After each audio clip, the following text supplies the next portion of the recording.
sort of pick your brains on one thing.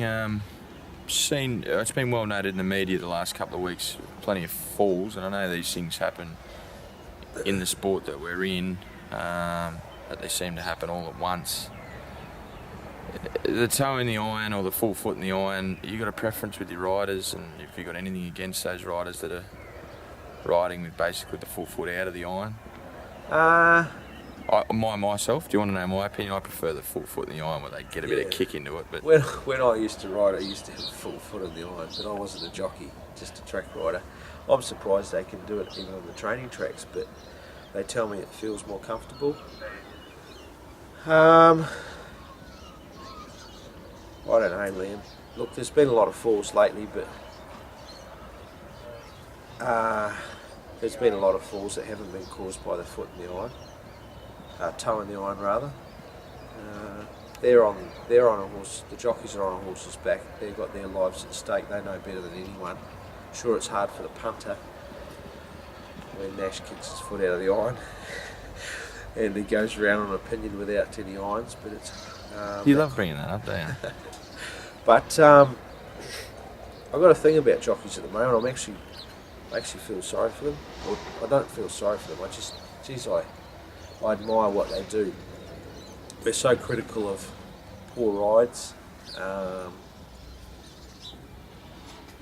and I guess a few bad jockeys make the problem of wondering if they're trying every time. And I know our jockeys that we put on are. I'd go to war for them, and I'm so proud of them and what they do. But just those few jockeys paint a bad picture. And as people talk, you often say, oh, such and such wasn't trying on that, but gee, if any of our jockeys weren't trying, they wouldn't get another ride for us again. And if there's any grey areas, they'd get put on the sideline as well, and they know that.